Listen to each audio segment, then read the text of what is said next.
J'ai shorté, j'ai eu un premier bénéfice. Là, je bouge le stop. Bon, c'est un petit bénéfice et j'en avais fait un trade avant aussi. Maintenant, pourquoi? Il est sorti de la standard déviation -1 et comme mon collègue avait dit, moi aussi, il pourrait aller chercher le bas de la veille. Ça veut dire, enfin, moi, la seule chose que je fais, je regarde des niveaux importants où il pourrait aller.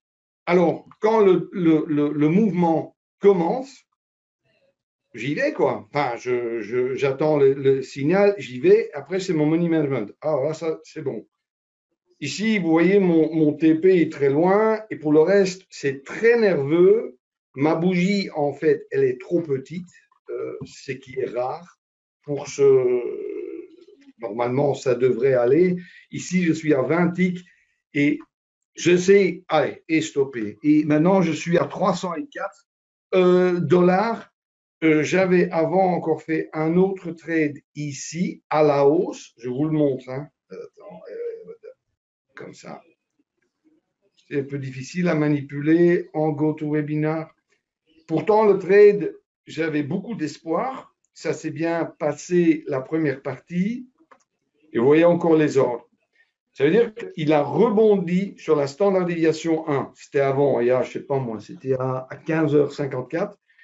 J'ai attendu le signal, j'ai pris ma position, j'ai vendu les deux premiers TP, ça veut dire mon scalp a marché, et après ça devient un trade, et moi, c'était la position que je tradais, qu'il pourrait aller dans la zone standard déviation 2 ou 3, comme avant, il a déjà été là-bas, c'est-à-dire que ça pourrait aller plus loin. Bon, il n'a pas fait, il a même très agressivement rejeté ce niveau et il m'a stoppé là.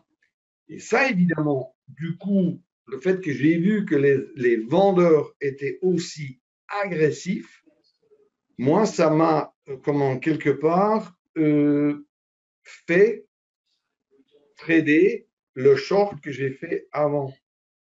Et après, j'ai pris un short ici. Et je dois vous avouer, le fait que juste quelques minutes avant, j'avais vu cette vente agressive m'a fait prendre ce mouvement. Moi, évidemment, j'espérais qu'il allait toucher peut-être le bas de la veille. On peut toujours rêver ou la standard déviation -2. Bon, il m'a aussi donné le petit trade scalping. Il ne m'a pas donné de vrai mouvement. Et comme vous le voyez maintenant, ici, on est dans le range total. Ici, on ne peut plus rien faire. Ça veut dire que j'ai pris ce que je pouvais. Pour ce coup-ci, il n'y avait pas plus. Voilà. Bon, j'avais pris 4 lots, j'en ai toujours 2. J'ai fait un peu, je suis rentré là. Vous voyez ça ici? Là, ce niveau-là, je suis rentré. Attends. Ok. Enfin, là, grosso modo, annuler, je vais enlever ça. Bon, hein, vous voyez cette triade. Et je suis dans la deuxième partie de mon trade. D'abord, j'ai scalpé un peu, et puis après, maintenant, je suis dans, je dirais, avec 2 lots, je trade la vague. J'espère qu'il va aller plus loin. Et moi, les TP, je les glisse plus loin. Ça veut dire la seule chose qui m'intéresse maintenant, c'est la gestion du risque. Et pour ça, j'utilise évidemment mes VLBA où je vois le mouvement et je dois me dépêcher parce que juste l'éloigner. Voilà. Et tant qu'il me fait des triades, moi je suis. Bon, moi je ne sais pas jusqu'où ça peut aller. Parfois, quand je suis dans des traits de rotation, évidemment, je suis près du VWAP ou quelque chose. Bon, je sors, hein, là je prends mes bénéfices. Mais ici, je prends les triades parce que franchement, là j'ai un stop qui a été pris et je suis maintenant 121 en avance déjà. Le trade est coupé, j'ai fait 200 et demi. Voilà, c'était Très bien. le trade. Alors je l'explique en 2 mots. Oui. En fait, sur l'analyse, j'étais d'accord avec ce qu'on a dit tout à l'heure, où on disait, bon, on est toujours dans le range, etc. Ça, c'est vrai. Mais tant que le marché était dans, je dirais, entre la standard déviation moins 1 et plus 1, qui est là, moi, ça ne m'intéressait pas de trader. Par contre, ce que j'avais déjà remarqué, c'est que là, j'avais des bas nettement plus hauts qu'ici avant et que quelque part, le VWAP tenait. Ça tenait.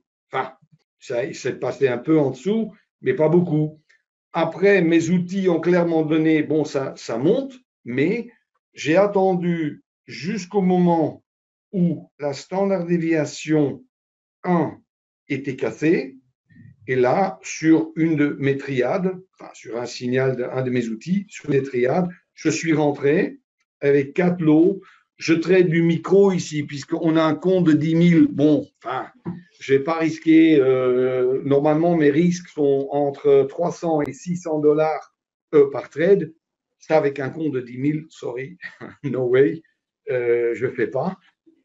Ici, bon, c'est pour ça que j'ai fait 4 micros. 2, j'ai pris tout de suite. Et les 2 autres, je les laissais courir et jusqu'au moment où ils m'ont stoppé. Ici, un peu, je pourrais peut-être voir les positions. Attends, il y a un bouton là on peut les voir comme ça, je pense. Voilà. Je suis rentré là avec 4. Je sais que c'est petit, mais j'espère que vous pouvez le voir. Je suis rentré là avec 4. Là, j'ai pris un lot. Là, j'ai pris un lot. Là, je me suis fait stopper avec un lot. Et là encore, je me suis fait stopper. Ça veut dire qu'ici, ce mouvement-là, je l'ai eu. J'aurais dû, je suis rentré là, j'étais un peu en retard, j'aurais dû rentrer un tout petit peu plus tôt, j'aurais dû, l'entrée parfaite aurait été là. Après 2 triades, où la deuxième triade était nettement au-dessus de la standard déviation 1. Ça, c'est pour moi, enfin, le signal, la bénédiction. Je dis, bon, maintenant, c'est confirmé. Et c'est comme ça que je l'ai fait. Voilà, Raphaël, premier. Ok. Allez. Bon, bah, bravo, premier trade, ça met en confiance quand c'est en gain. Super, ça va me permettre de revenir sur allez, un petit point sur nos positions. Alors, c'est reparti. C'est moi. Tac. Allez, donc petit point sur nos compétiteurs. Donc, avec ce trade, Wim passe donc premier de cette compétition, suivi de très près par Nicolas. Bernard a également passé un premier trade positif, bravo.